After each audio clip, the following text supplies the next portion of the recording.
எல்லோருக்குமே வணக்கம். நம்ம இன்னைக்கு பார்க்க இருக்கிறது என்ன அப்படின்னா, தோஷங்கள். அதாவது ஒரு மனிதனுக்கு தோஷங்கள் எப்படி ஏற்படுது, இந்த தோஷங்கள்லாம் சரி செய்யறதுக்கான வழிமுறைகள் என்ன, இந்த தோஷங்கள் நமக்கு இருக்குது அப்படின்னு நம்ம எப்படி இதை தெரிஞ்சு கொள்வது, இதை பற்றின ஒரு விரிவான தகவலையும் நம்ம பார்க்கலாம்.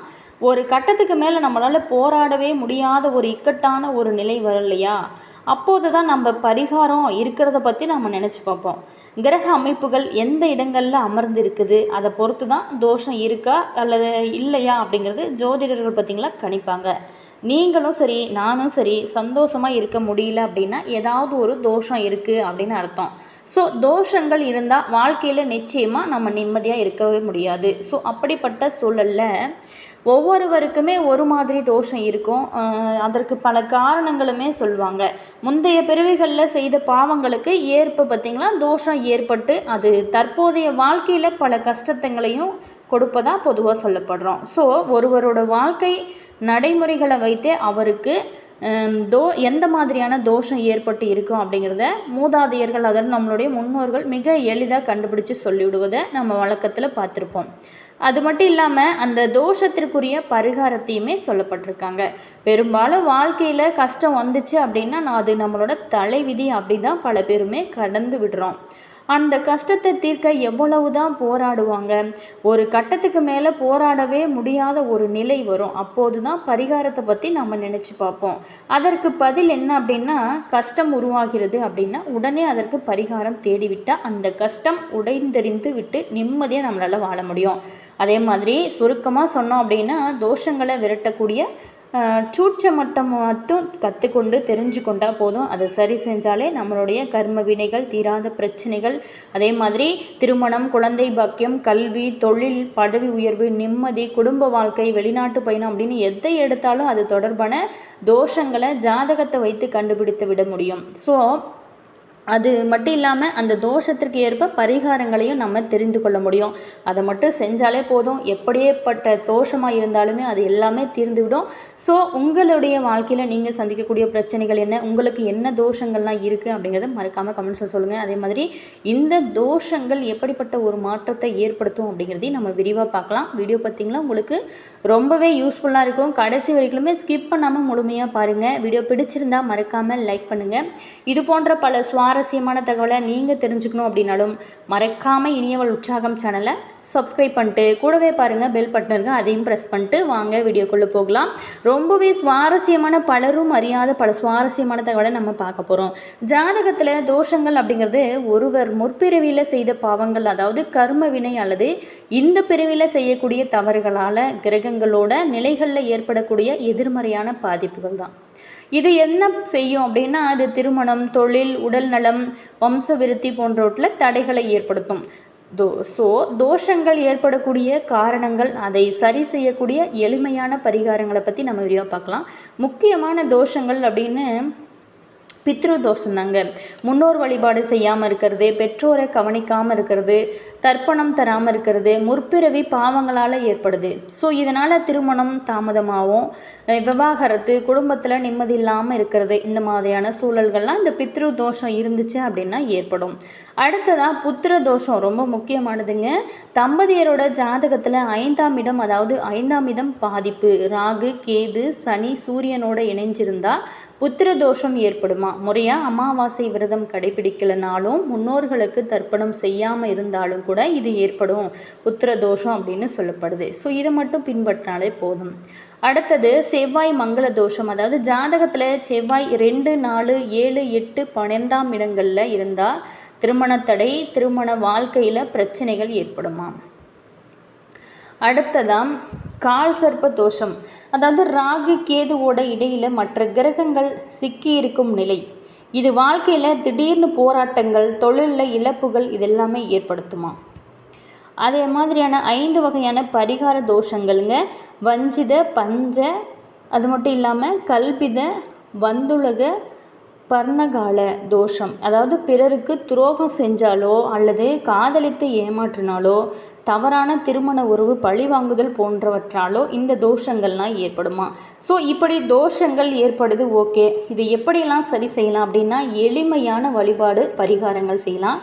தோஷங்களை நீக்க கர்ம வினைகளை தீர்க்கக்கூடிய நல்ல செயல்கள் வழிபாடுகள் இது எல்லாமே செஞ்சிங்களாவே போதுங்க. மெயின் பாயிண்ட்டு குலதெய்வ வழிபாடு தாங்க. எப்பேற்பட்ட தோஷமாக இருந்தாலுமே குலதெய்வத்தை தொடர்ந்து நீங்கள் வழிபடுவது சிறந்த நிவர்த்தியை கொடுக்கும். எலுமிச்சம் பழம் படைச்சி குலதெய்வத்திற்கு நீங்கள் மஞ்சள் காப்பு அணிவிச்சு வழிபாடு செய்ய திருமண தடைகள் அகலும். அடுத்தது அமாவாசை தர்ப்பணம். தாய் தந்தையரை இழந்தவங்க ஒவ்வொரு அமாவாசையிலுமே முன்னோர்களுக்கு கண்டிப்பாக தர்ப்பணம் செஞ்சு முடிந்த வரைக்குமே அன்னதானம் வழங்க பித்ரு தோஷமானது கொஞ்சம் கொஞ்சமாக நீங்கள் ஆரம்பிக்கும். அடுத்ததாக தான தர்மங்கள். சூரிய தோஷம் அதாவது கோதுமையை தானமாக கொடுக்கலாம். சந்திர தோஷம் நீங்கணும் அப்படின்னா அரிசி சங்கு தானமாக கொடுக்குறான். அடுத்ததாக செவ்வாய் தோஷம் நீங்கணும் அப்படின்னா துவரம்பருப்பு சிவந்த ஆடைகள் தானமாக கொடுக்கறது நல்லது. சனி தோஷம் நீங்கணும் அப்படின்னா நம்ம காகத்திற்கு சாதம் வைக்கலாம். எள் கருப்பு துணி தானமாக கொடுக்கலாம். அதே நேரத்தில் கோவில் பரிகாரங்கள் அப்படின்னு பார்த்தோமா, திருமண தோஷம் செவ்வாய் தோஷம் இருந்துச்சு அப்படின்னா வைத்தீஸ்வரன் கோவில், ராகு கேது தோஷம் இருந்தால் காளஹஸ்திரி திருநாகேஸ்வரம் சென்று நீங்கள் வழிபடலாம். நல்ல ஒரு திருமண தடைகளை போக்கக்கூடிய அற்புதமான ஒரு பரிகார தலமாக இருக்கும். அடுத்ததாக புத்திர தோஷம். ராமேஸ்வரம் காசி போன்ற தலங்களில் பித்ரு தர்ப்பணம் செய்வது, ராகு கேது பூஜை செய்வது ரொம்ப சிறந்தது. எளிய இந்த தந்திர பரிகாரம் இருதார தோஷம் இருப்பவங்க திருமணம் முடிந்த 3ஆம் மாதத்திலேயே கட்டிய தாலியை ஆலய உண்டியலில் செலுத்திவிட்டு மீண்டும் தாலியை நீங்கள் கட்டிக்கொள்ளலாம். அதே மாதிரி ஆத்மார்த்தமான பரிகாரங்கள், அதாவது உணவு ஆசாரம், சுத்தமான உணவை உட்கொள்ளுதல், யாருக்கும் துரோகம் செய்யாமல் இருக்கிறது ரொம்ப நல்லது. ஏழை எளியவங்களுக்கு உதவுறது, இந்த மாதிரியான நல்ல நல்ல விஷயங்கள்லாம் செய்யும்போது கர்ம தோஷங்கள் பார்த்திங்களா கொஞ்சம் கொஞ்சமாக குறைய ஆரம்பிக்கும். மன உறுதி, அதாவது தவறான எண்ணங்கள், அதுதான் வஞ்சித தோஷம் இருந்தால் சகோதரிகள் அல்லது ஏழை பெண்களுக்கு நீங்கள் ஏதாவது தானம் செய்யலாம். நல்ல வழியில் நடந்து கொண்டாவே போதும். குறிப்பாகவே தோஷங்கள் பற்றிய துல்லியமான கணிப்புக்கு உங்களோட ஜாதகத்தை அனுபவம் வாய்ந்த ஜோதிடர்கிட்ட கொண்டு போயிட்டு நீங்கள் என்ன தோஷம் மற்றும் என்ன பரிகாரம் செய்யலாம் அப்படின்னு அறிஞ்சு கொள்வது ரொம்ப சிறந்தது. உங்களோட ஜாதகத்தில் இருக்கக்கூடிய குறிப்பிட்ட பிரச்சனையை, திருமணம், புத்திர பாக்கியம், வேலை சொன்னால் அதற்கு தெளிவான பரிகாரங்களை சொல்லுவாங்க. அதே மாதிரி உங்களுக்கு அப்படி ஏதாவது டவுட் இருக்குது, உங்களோட வாழ்க்கையில் நீங்கள் சந்திக்கக்கூடிய பிரச்சனையாகட்டும், உங்களுடைய தனிப்பட்ட ஜாதகத்தை நீங்கள் பார்த்து தெரிஞ்சுக்கணும் அப்படின்னு நினச்சிங்களா, இந்த வீடியோவுக்கும் கீழே பாருங்கள், டிஸ்கிரிப்ஷனில் ஸ்ரீ வராகி அம்மன் ஜோதிட நிலையம் வாட்ஸ்அப் நம்பர் கொடுத்துருக்கோம். அந்த நம்பருக்கு கால் பண்ணி பேசுனீங்க அப்படின்னா கூட உங்களுடைய வாழ்க்கையில் இருக்கக்கூடிய பிரச்சனைகளுக்கு நல்ல ஒரு தீர்வாகவும் நல்ல ஒரு பதிலாகவும் இருக்கும். அதே மாதிரி கண்டிப்பாக ட்ரை பண்ணி பாருங்கள். பெரும்பாலுமே வாழ்க்கையில் கஷ்டம் வந்தால் அது நம்மளோட தலைவிதி அப்படின்னு பல பேருமே கடந்து போகிறாங்க. ஆனால் கஷ்டத்தை தீர்க்க எவ்வளவு தான் போராடுவாங்க, ஒரு கட்டத்துக்கு மேலே போராட முடியாத ஒரு நிலையானது வரும். அப்போது தான் பரிகாரத்தை நம்ம நினைத்து பார்க்குறோம். அதில் பார்த்திங்களா பதில் கஷ்டம் உருவாகிறது அப்படின்னா உடனே அதற்கு பரிகாரம் தேடிவிட்டால் அந்த கஷ்டத்தை உடைத்தெறிந்து விட்டு நிம்மதியாக நம்மளால் வாழ முடியும். அதற்கு முதல்ல நமக்கு என்ன தோஷம் இருக்கிறது அப்படின்னு தெரிய வேணும். அப்படி எப்படி தெரிந்து கொள்வது? ஜாதகம்தான் அதை நமக்கு துல்லியமாக காட்டும். திருமணம், குழந்தை பாக்கியம், கல்வி, தொழில், அதே மாதிரி பதவி உயர்வு, நிம்மதி, குடும்ப வாழ்க்கை, வெளிநாட்டு பயணம் அப்படின்னு எடுத்தாலும் தொடர்பான தோஷங்களை ஜாதகத்தை வைத்து தான் கண்டுபிடித்து விட முடியும். அது மட்டும் இல்லாமல் அந்த தோஷத்திற்கு ஏற்ப பரிகாரங்களையும் நம்ம செய்து கொள்ளலாம். ஜாதக அடிப்படையில் பார்த்தோம் அப்படின்னா பல வகையான தோஷங்கள் தெரிந்துவிடும். ஒருவருடைய ஜாதகம் எவ்வளவு தான் சுத்தமான யோகமான ஜாதகமாக இருந்தால் கூட தோஷம் வந்துவிட்டால் அந்த ஜாதகருக்கு கிடைக்க வேண்டிய உரிய பலன்கள் கிடைக்காமல் போய்விடும். எனவே தோஷத்தை முதல்ல கணித்து பரிகாரம் செய்து கொள்ள வேண்டும். ஜாதகத்தை பார்த்தா 12 கட்டம், அதாவது 12 ராசி அப்படிங்கிறது எல்லாருக்குமே தெரிந்தது தான். கட்டங்களில் லக்கணம், சூரியன், செவ்வாய், புதன், குரு, சுக்கிரன், சனி, ராகு, கேது என்று எழுதப்பட்டு இருக்கும். இந்த கிரக அமைப்புகள் எந்த இடங்களில் அமர்ந்து இருக்கிறது அப்படிங்கிறத பொறுத்து தான் தோஷம் இருக்கா என்பதை ஜோதிடர்கள் கணிப்பாங்க. ஜாதகத்தில் ராசி கட்டத்தில் இருக்கக்கூடிய 12 கட்டங்களும் 4 விதமாக பிரிக்கப்படும். அதாவது தர்மம், கர்மம், காமம், மோட்சம் என்று 4 வகையாக பிரிக்கப்படும். மேஷம், சிம்மம், தனுசு 3 ராசிகளும் தர்மத்தை குறிக்கும். ரிஷபம், கன்னி, மகரம் 3 ராசிகளும் கர்மத்தை குறிக்கும். மிதுனம், துலாம், கும்பம் 3 ராசிகளும் காமத்தை குறிக்கும். கடகம், விருச்சகம், மீனம் ஆகிய 3 ராசிகளும் மோட்சத்தை குறிக்கும். இந்த ராசிகள் அடிப்படையில் தான் தோஷங்கள் கணிக்கப்படுவாங்க. தோஷத்தில் பல வகைகள் இருக்குது. பெரும்பாலும் ஜோதிடர்கள் திருமணம் தாமதமாகும் போது விதவிதமான தோஷங்கள் சொல்லுவாங்க.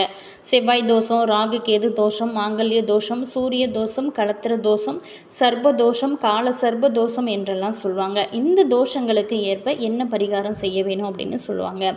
ஆலய வழிபாடு தான் ரொம்ப முக்கியம். இந்த தோஷங்களை நிவர்த்தி செய்யும் பரிகாரமாக இருக்கும். பரிகாரங்கள் செய்ய செய்ய நிச்சயம் பலன்கள் கிடைக்கும். இந்த தோஷங்கள் பொறுத்த வரைக்குமே தவிர பித்ரு தோஷம், புத்திர தோஷம், பிரம்மஹத்தி தோஷம், நாகதோஷம், நவகிரக தோஷம், சகட தோஷம் என்றெல்லாம் தோஷங்கள் இருக்குது. இத்தகைய தோஷங்கள் இருந்தாலே குழந்தை பாக்கியம் கிடைப்பது தாமதமாகும், அல்லது குடும்பத்தில் ஏதாவது ஒரு பிரச்சனைகள் குழப்பங்கள் இருந்து கொண்டே இருக்கும். மூதாதையர்களை மறந்துவிட்டாலோ அல்லது அவங்களுக்கு உரிய தர்ப்பணங்கள் செய்யாமல் இருந்தாலோ பித்ரு தோஷம் ஏற்படும் அப்படிங்கிறது எல்லாருக்குமே தெரிஞ்ச ஒரு விஷயந்தான்.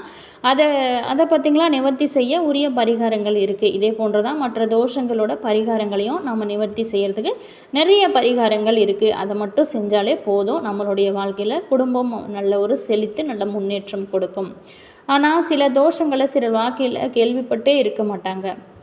அதாவது வஞ்சித தோஷம், பந்த தோஷம், கல்வித தோஷம், வந்துலக தோஷம், பிரணகால தோஷம் என்ற பெயர்களில் எல்லாம் கூட தோஷங்கள் இருக்குது. குடும்ப உறவுகளால் தோஷங்கள் இது.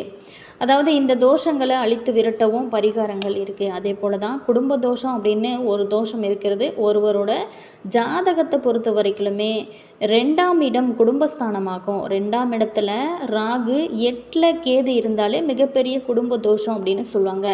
இப்படித்தான் வாக்கு தோஷம் அப்படின்னு ஒரு தோஷம் இருக்கிறது. மனை தோஷம், பிரேத சாபம், குலதெய்வ தோஷம், மந்திர தோஷம், இது எல்லாமே முக்கியமான தோஷம்னு சொல்லலாம்.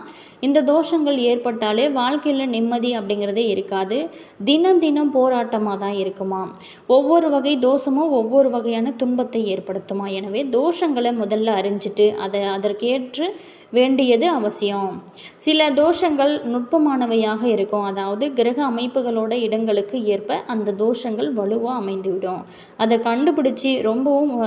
கண்டுபிடிப்பது ரொம்ப முக்கியம். அதை விட ரொம்ப முக்கியம் அந்த தோஷத்தை விரட்டுவதற்கு 100% சரியான பரிகாரத்தை நீங்கள் செய்ய வேணும் அப்படிங்கிறது தான்.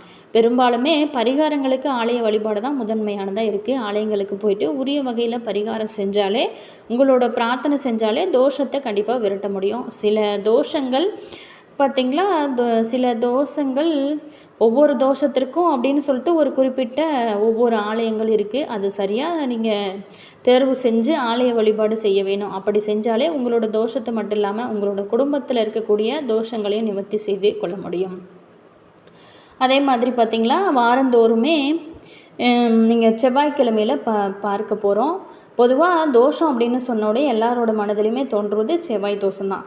செவ்வாய் தோஷம் இருந்தாலே திருமணம் தாமதம் ஆகும் அப்படின்னு சொல்லுவாங்க. அது மட்டும் இல்லாமல் இந்த தோஷம் பார்த்திங்களா, செவ்வாய் தோஷம் காரிய தடைகளை செய்து கொண்டே இருக்கும் அப்படின்னு சொல்வது நம்ம கேள்விப்பட்டிருப்போம். அதனால தான் செவ்வாய் தோஷம் ரொம்ப முக்கியமான தோஷமாக பார்க்கப்படுது.